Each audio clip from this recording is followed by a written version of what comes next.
Good morning, everybody. I'm Catherine Cook, and I'm a leading business advisor and the founder at The Engine. And I work with business owners every week who are looking to exit their business.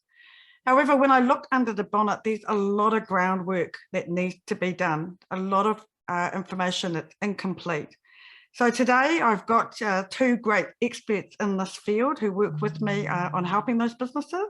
Kurit Lau, director partner from Walker Wayland, ex-KPMG, but he's done a 23 journey with Walker Wayland, and his whole ethos is to strive to get the best out of his clients. No matter how big or complex the accounting problem is, he'll find the solution to your business. Your success is his reward. I've then also got Andrew Skinner, and he is a senior legal professional partner at Martelli McKeag with over 20 years of experience in corporate and commercial work. He advises on a full range of business law issues, including commercial contracts, franchising, procurement, advertising, leasing, and health and safety. He's got a strong commercial focus gained from extensive in-house experience in manufacturing, building, and distribution sectors. Good morning to both of you. Good morning, Catherine.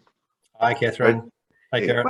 Well, Andrew, what an amazing view you've got there. And Kurit also has an amazing view too. He's got us looking extremely colourful there with the blue and yellow colours of Walker Wayland. But Andrew, envy of everybody with that view, reminding us of what we're missing in level 4 Auckland. So I'm not sure whether to thank you for the reminder or not, but welcome to both of you. Look, let's get right into it. So the pandemic's resulted in many businesses reaping great prices, and we only had to look at the papers on the weekend. And Andrew, you and I had a conversation before we actually came on here, and you know, there's a lot of people wanting to buy businesses, but there's a few coming to the market. And the reality is that a lot of business owners, in my experience, are waking up one day and going, I want to sell, I've had enough. But that's really not the right time to sell. You know, there's actually the groundwork hasn't been done. They haven't factored in what that looks like post, post the business. Business sales, while they're running hot and there's a shortage of businesses, just because you're going to go and sell your business doesn't mean you're going to reap the value that you're looking for. So for me, you know, the old age of timing is, or old adage of timing, I should say, will depend on that groundwork. So I'm going to start with you, Andrew. Yep. I always say that your succession plan or exit strategy should be in your startup. And people think I'm really crazy. They go, I'm just starting out in business. You're asking me to think about the exit? Well, the reason we do that is if you know your destination or how long that destination is likely to be, then you can plan for the bit in between. So if you've got a bulletproof business succession plan, Andrew, what do people need to be thinking about when they're planning for exit? Yeah, look, hi, Catherine. Look, I absolutely agree. I mean, we see the stats out of the paper in the weekend. It is pretty hot at the moment, and certainly during this lockdown, it's quite different to the one from last year, where everyone sort of stopped for a couple of weeks and didn't really know what the world was going to look like. Now I've really seen my commercial activity just continue through this period, and we've sort of almost shrugged it off from most of my clients, and they've carried on, and we've still had transactions proceeding. New transactions have come up, so it certainly it feels like it's still busy during this period. But just like the property market, which is sort of the same in some ways, it's really hot at the moment as well, and there's lots of buyers and not very many vendors. You don't just sell because it's a hot market. You know, you've got to have a plan in place, and I completely agree with you. You need to have that plan from the outset. I always say that to people when they're buying a business. You know, you've got to start thinking about what is your exit now, because you've got to build towards that, and you want to leave at a peak when you can maximize the value for that sale. So straight away, you need to work with someone like yourself and build up a good plan of what is my 5-10 year plan? Who are my buyers? And we'll come on to that a bit later on. But really, you're starting to think about that right from the outset. Oh, look, thanks, Andrew. And thanks for the endorsement, because, whether it's myself or somebody like me, even working with a trusted person who can help with your thinking, because I keep saying to business owners, you don't know what you don't know. And I guess with all of us having worked with a lot of businesses, we're developing an arsenal of knowledge in our head of all the things that we need to be thinking about, of other things that have gone wrong for people. So, correct. One thing you and I always talk about is life after business. And a lot of people look at me when I mention it and they go, I'm going to get a whole big sum of money. Life's going to be sweet. But the reality is that your business has been paying for legitimate expenses and a lifestyle that's worked for you. You're going to have to make some adjustments. So, correct. You're the numbers guy. You get under the bonnet and look at that. How do you ready people for life after the business? It's an everyday problem for people who are wanting to sell businesses, and they think their business is worth the price of an empire. But what it really comes down to is the building blocks, is what, like Andrew suggested, you need to make sure that you've got your systems, processes right. You've thought about what the exit plan is going to be right from the outset. And the main thing with all of this is that when you are looking at exiting, you need to find out what your personal budget looks like, because people have grown into their business over the number of years and having developed spending habits. And those spending habits are very hard to actually then reduce if you've actually started living a lifestyle that you cannot then sustain after selling your business. So it is quite important to look at your budget, where your income is going to come from after you've sold the business. Have you actually set up a passive income scheme somewhere else for yourself, whether it's through investment into shares or pension or whatever it may be? You need to start looking at it. And it's not when you are ready to sell. That's when you're starting to look at your personal budget. It's right in the peak of your career. In your business, you need to start looking at is what's the lifestyle that you would like to experience when you do sell the business. So personal budgets, personal cash flows, very important, and it needs to meet. You need to be quite realistic with all of this, because a lot of people are not realistic. They think that they'll get away with a few $100s a week and life should be good, but they don't realize that the cost of living goes up every year. The lifestyle they have been experiencing, where the business has been paying for a lot of the expenses, are being taken for granted, etc. So it's quite important to work those numbers out and be quite detailed in before the exit comes along. I'm glad you're talking about the numbers, because quite often when I pick up a business, they don't even understand what a cash flow is. They've never done forecasting, and they are really flying by the seat of their pants. And I'm glad you mentioned about the lifestyle cost keeps going up, because for every business owner that says to me, my dream is to sell up and be in an RV and be traveling around the country. Well, that sounds great. That's living the dream, and I hope that for anybody. But the reality is, can you afford it? Because a lot of people in business are still frittering away that income rather than actually reducing the debt in the business. So, Andrew, just coming back to you from a legal perspective, what do I need to do to prepare for exit? Like, what's the key thing that I need to be looking at if I'm looking at exiting my business? Yeah, so for me, as you run your business, I always think and advise people to be thinking about the decisions they're making and how they will look for a buyer.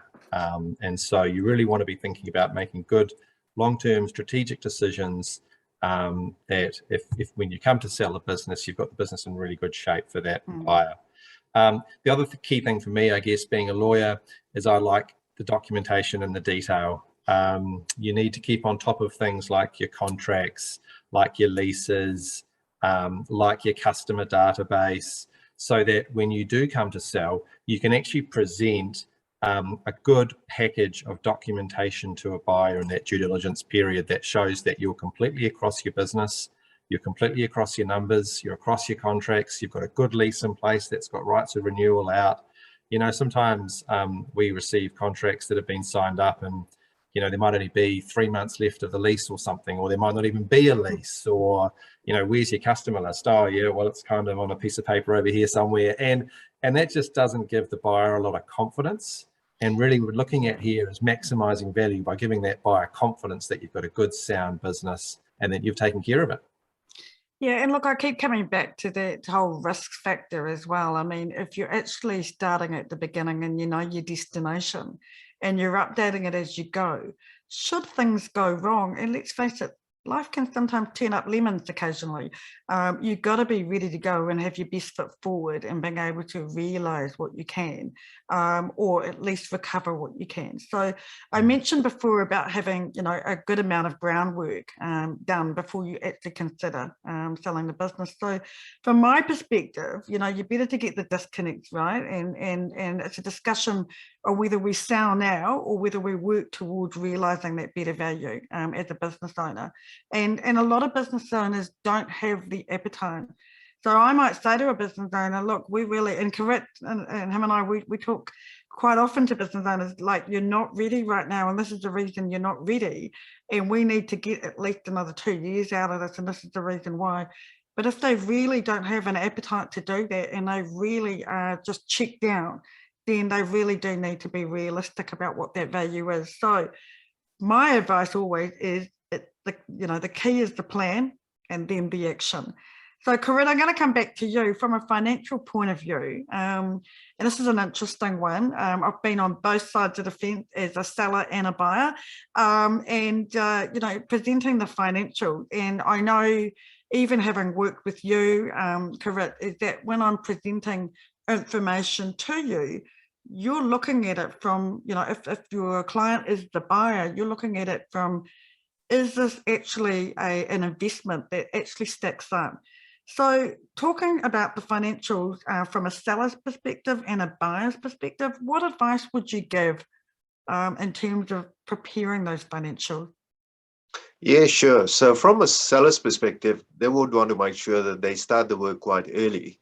They would want to make sure that the financial statements are presented for a sale. What that means is that you would want to take away any expenses that were non-recurring, which were mainly personal nature, or things that a prospective purchaser will not be incurring if they actually ended up buying the business.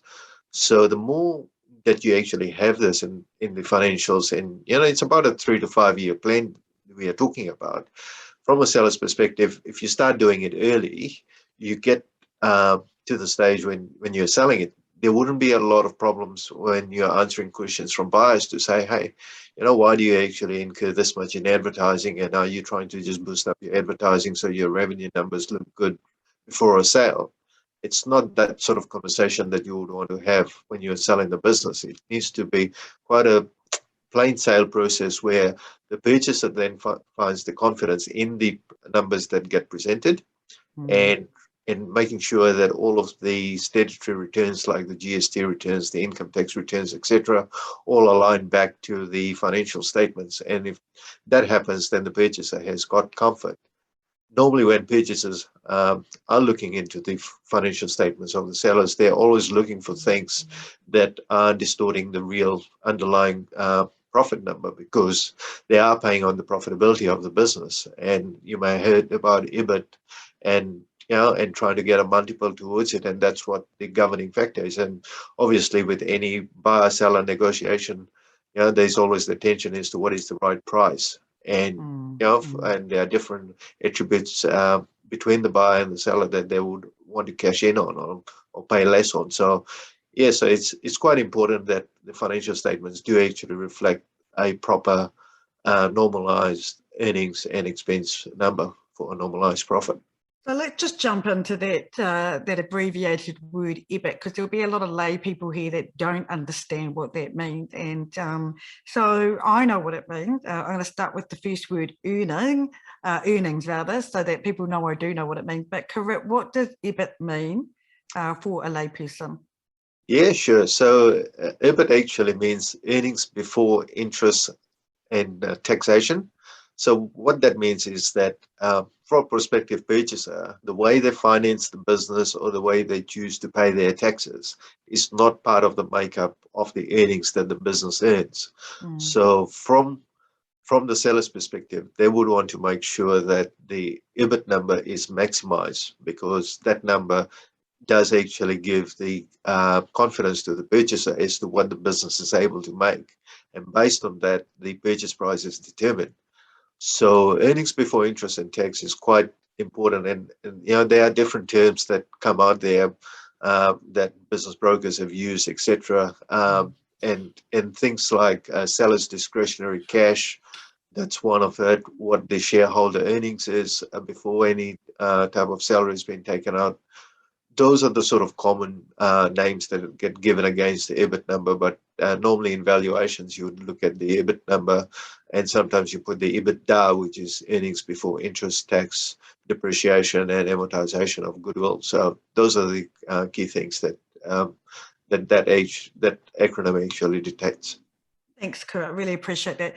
I always talk about building that value proposition, or whether there's an appetite to do it. And I keep coming back to your brand and your point of difference. And quite often or not, you'll have a whole range of businesses for sale in a sector.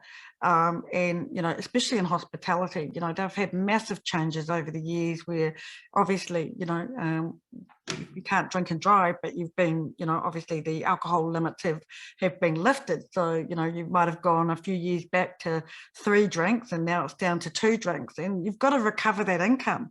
So it's really important that you actually create an identity and you build up that value proposition. And from a seller's perspective, you more than likely get people approaching you. So I say to people, it's actually going to attract potential buyers and talent. So it's not just about exiting out of your business, it's actually bringing the value into your business and the potential opportunity before you're actually considering it. Andrew, I'm going to actually throw a curveball your way because I know you can manage it. So you're a franchising expert. Yes. And you have a lot to do in that space. And I actually dealt with a couple and they purchased they became a franchisee of a franchise, and they nearly lost their home. They didn't do the due diligence. They got caught up in the emotional side of it. And when you're buying into another brand, you don't have the same control factors. I mean, there's absolute benefits in buying into a franchise. Mm-hmm. It's an existing business. It's got a brand reputation. But what are some key tips for you for someone who's a franchisee looking to buy into a franchise? Yeah, it's a good point, Catherine, and it's all centers around doing your due diligence on that franchise system. From my perspective, there's a lot of good franchise systems out there, and New Zealand is heavily franchised, as we know. We're one of the most heavily franchised countries in the world, and so there's a lot of it going on. But that doesn't necessarily mean that it's going to be the best system for you to buy, or that it's going to be easy to get out of. In fact, I've got a couple I'm working on at the moment that are actually in this sort of predicament right now, that they've been working in it for a few years and they are trying to look to exit. But actually there's very limited buyers out there because for whatever reason, the system isn't as attractive as it has been in the past. So yes, there are a lot of benefits in joining a franchise system. It's all set up for you. The systems are there. You've got the support. So for those people who are looking to buy a business for their first business, maybe coming out of a corporate job, it's probably a nice stepping stone. But thinking about this exit point again and succession and how you're going to leave, you need to, when you're buying a franchise, you need to think about that as well. So you need to ask the franchisor and other franchisees in the system, look, what have you heard about how easy these are to sell? How often are these franchises turning over? Because you don't ask those questions and you don't know that, then that sort of becomes all part of your decision making in terms of your due diligence on the system.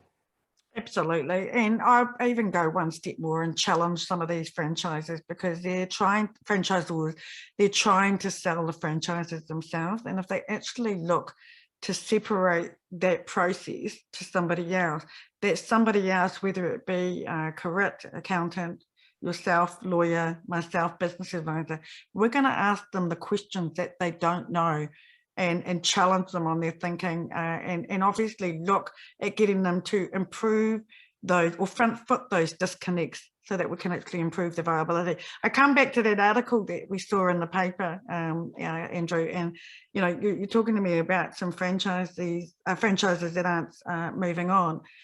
It comes back, it says here, more people want to buy businesses, but few come into the market. So if those franchises aren't moving on, it would say that that franchise has to do something with their brand, that they've actually got to look at the disconnect and correct those things. Would you agree with that? Yes, I think that's right. And of course, I think people also forget when they have a franchise and they want to sell it on that actually the franchisor is going to have to approve that, you know, new buyer as well. So it's not just simply a case of finding someone, hey, I've got someone here, they want to take it over, let's go. There's a lot of control there from a franchisor's point of view, and they've got their own processes, and then there'll be a franchise agreement to sign with the new buyer. So there's just a few more steps in it. But yes, coming back to your point, I guess if they are not attracting buyers into the system and it's not easy, then yes, there obviously is probably some work to do on that system. Agreed. So whenever I'm talking about succession planning or exit strategies in this case, rather than the risk profile of a living succession plan, I always talk about when people get it wrong. And getting it wrong, I'm meaning that they don't have a plan, they're frittering away the money in the business, they're chasing the highest price. I could run through a whole raft of other ones. So Karit, getting it wrong as a seller, what tip would you have about getting it right? Getting it right would be very much not to overdraw what you've been putting into the business. So if the profit of the business is technically what as a business owner you've been able to make and service your lifestyle, you do not want to overdraw the actual profits. So your borrowings in the business should be controlled. So if you're living off borrowings, it doesn't make sense. And for a prospective purchaser, that's the number one warning sign to say that this business cannot be supported without external funding all the time. So there's money that will be drained off, or while they're in the business. So that's almost like alarm bells for the purchaser not to proceed ahead with it. So it's quite important to get your debt equity ratio right in the business. It is also important to ensure that your level of earnings that you do get out of the business is maintained, and you are up to date with your taxes and everything else as you go along the way, because living on borrowed money is the worst indication to a prospective purchaser about the quality of your business. And I want to come back to the borrowed money and talk to you, Andrew, especially around that. I'm hearing of a lot of business owners, new business owners that have bought a business, but they've bought it by actually paying off that business monthly. So let's just say there's an agreed value of $200,000 to buy that business, but they're actually agreeing to pay that off over, let's just say, a 24-month period. In a normal respect, there's another way of actually acquiring a business. It's called leadership transitioning, where you're actually bringing talent into the business and they're actually going to work in the business, but you agree on a value. But I just want to talk about, rather than the leadership transitioning, which we'll save to another time to talk about, the due diligence factor. Why are people not doing it? Why are we, I'm just going to say it out loud and you heard it here. I really strongly believe that there should be a warrant of fitness before you can even go into business. If you have to get a warrant of fitness to buy, to run a car, there should be a warrant of fitness to go into business, because there's so much money being spent to try and correct what's wrong, what we haven't done. So Andrew, from a due diligence point of view, I'm buying a business and I'm paying it off monthly. What are your thoughts around that? Well, it could be a good business idea to have a warrant of fitness from the engine there, Catherine, but I'm not sure about that. Yeah, look, you're talking about vendor loans there, then yes, we do see a bit of that, and that is one method of structuring things. Obviously, you can get bank funding as well, or there's other ways to look at it. On your due diligence point, look, it's a bit like the property market at the moment. There's just a bit of a frenzy going on, and we saw those numbers, demand's up 30%. What I'm seeing is there is multiple prospective buyers for a business coming through those, and we're talking here about, I guess I'm talking here more about the smaller businesses that are with the broking companies. Multiple buyers, and people maybe have missed out on a few, and they're getting frustrated. They really want to buy that business. They've got everything lined up. This is the next phase of their life. And they sort of are putting in offers, expecting things to be reviewed within 24 hours. So it's just a bit of an unusual time. What do you mean you can't review in 24 hours? I thought you were a 24/7 law firm. I'm not saying I can't do it. I'm just saying if it was me buying a business, I'd probably want to take a little bit more time. And of course, it's about being realistic, isn't it? Sorry to jump in. It's about being realistic. And I mean, you pay for what you get. So if you take your time to get it right, you're bound to get an outcome that's going to be actually one that'll stick. Right. Yeah, and I appreciate that. Hey, that's a perfect world, and at the moment things just are. There's just a little bit more pressure out there to have cleaner offers and get things moving a lot quicker.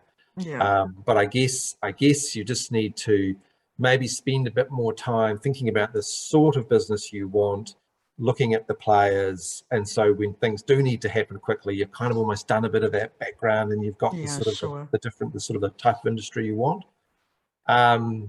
But look, that's the perfect world if you can do that. Yeah, look, just talking about getting it right. I mean, as I said, succession doesn't have to be selling. It could be, a family member. But even if you've got a family member coming through that succession takeover, my advice is still to go and get a trusted advisor to support you through that, because you've got to treat it's the same with hiring a family member or a friend. Go through the same process as if they were an outsider, and then that way you got the right person coming in for that situation. Correct. Yeah, what's a tip from you on getting it right? Yeah, I would say from a seller's perspective, make sure you dress your business up for a sale. So don't do it at the very last minute. Build on it over the number of years that you have been within the business. So that would ensure that the sale process is quite a easy transition, because when a person comes in for due diligence, the prospective purchaser is going through all sorts of different questions in their head, and they want answers to everything, which you may not have prepared for or haven't documented. So as what Andrew said before, having documentation done earlier in the piece, quite important, and also ensuring that you are ready for that process, because selling a business is not easy. It is quite a stressful process. And once a good business broker told me that even a good business takes about 3 months to sell. So you've got to be really ready for the journey, because it's not going to be an overnight process. I'm glad that you mentioned about journey, and my next thing that I'm going to work on is lessons that we've learned as specialists in our area. So for me, always have a plan B. Because if plan A doesn't work out, have a plan B, so that you're not completely disappointed. And a hard lesson that I see in businesses, Andrew, and it's a conversation that we probably need 2 hours to go over, because there's so much to cover, but people going into businesses together and not actually considering, so it's like I'm in love with the situation right now, but what happens when I'm out of love with it? Yep. And that happens, right? And it might not be an out of love situation. It might be a tragic situation. It could be, a death or cash flow or external or whatever. What should I do if I want to go in business with somebody right now? What's the best advice that you would give me? I would say, and we've been doing a lot of this lately, especially over the last sort of 6 months, is, you need to be, before you rush in for that offer, before you have that 24-hour deadline to put something in, you both need to sit down and just make sure you're on the same page in terms of what you want out of this business and how you're going to run it. So, look, I've done, lots of seminars on this. You've really got to put a shareholders agreement in place. Once you bought the business, but be thinking about it before you buy the business, and sit down. We've got different templates we use that ask different questions, and just make sure that you've both got the same ideas around how we're going to control this, how we're going to grow it, what happens if one of us wants to sell out, as you say, what happens if someone gets ill. There's just all sorts of things you need to think about. How we're going to pull dividends out of this business. Are we going to reinvest? Are you just wanting cash all the time, or am I wanting to reinvest? All those different types of questions. You need to get up front and document, because a good, healthy shareholders agreement will help you out once you're in that business. Yeah, absolutely, totally agree. And really, it is a conversation. It's a conversation to have before you dive into it. Because my biggest issue that I'm coming across is people have a different destination. They go in with the start that, you know, we want this business and it's emotional, but they actually have a different destination. Some only want to be in it for 5 years and some want to be in it till retirement. And that changes the whole dynamic. So correct, coming back to you at Walker Whalen, what do you do if a business owner was to come to you today? What does Walker Whalen do as a starting conversation for someone who's wanting to sell? Yes, so we do exactly the same process as what we've been talking about, is trying to understand where they are in their journey. Do they need to sell tomorrow, or do they need to sell in the next 3 to 5 years? What stage are they at? And then having a look at how their numbers are stacking up for them. What is their perception as to what they would be getting out of from a business sale? Is it a business sale to a competitor that they would be looking at? Is it a business sale in an open market that they would be looking at?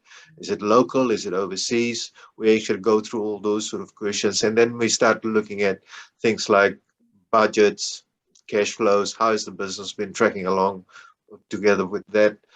Debt equity ratios, where are you with debt situation, and also planning for the life after the business. You know, would you have sufficient money to support your lifestyle?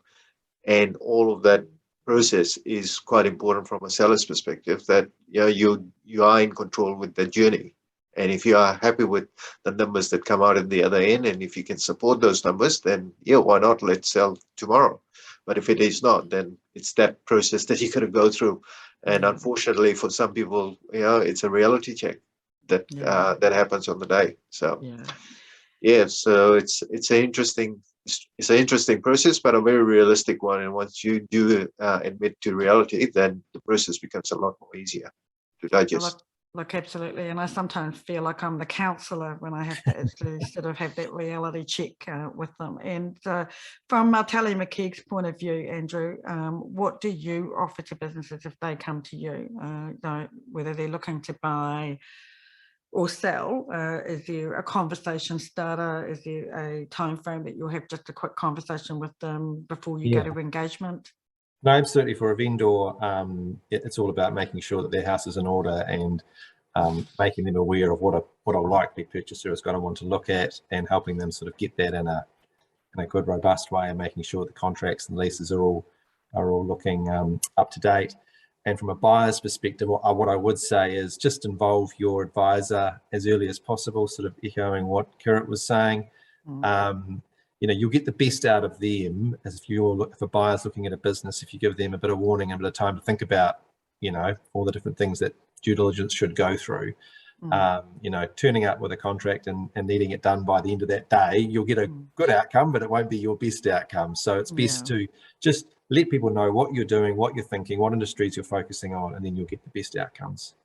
Fantastic. And I forgot to ask you guys before we started, how are you both doing? Like, you a dad to some young children. So are you happy to do your profession, or are you being the teacher and the profession? I mean, how are you going?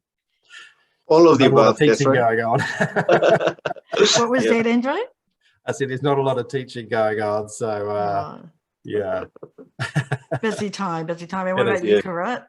Yeah, definitely. All of the above. Trying to keep the part-time teacher hat on, part-time accounting hat on. And obviously part-time husband hat on as well at the same time. So making sure that all of those duties are fulfilled.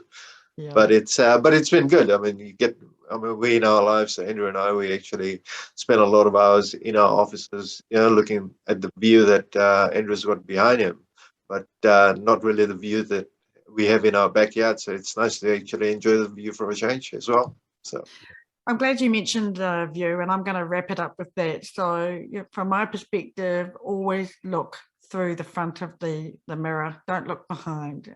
Looking behind, you can't change it. So look in the front, make sure you plan, make sure you have an action to go with that plan. Walker Whalen and Tally McKeag are providers to the engine. My client love working with them. They know that they're in really good hands. So if you are watching this and you're thinking about an exit strategy, hopefully you're not thinking about one like today. As we said, it's a journey. You need to go on that journey, but you could be eligible as a business to get capability funding. sorry, my voice is going there, capability funding to help you on that journey. So thank you so much, Karit and Andrew, for taking time out today to talk to us and to be able to bring some fantastic pearls of wisdom to people that are thinking about the next stage of their business, whether it's a startup or an exit. So thank you again, and you both have a great day and keep safe. Not too much longer, hopefully, to go in level 4 lockdown. Yes, no, thanks, Catherine. Thanks for the opportunity. Thanks, Karit. Yeah, thank you. All right, take care. Thank you, See you Catherine. later. Thank you, No Andrew. worries. Okay, thank you, viewers. Okay, See you later. Bye-bye.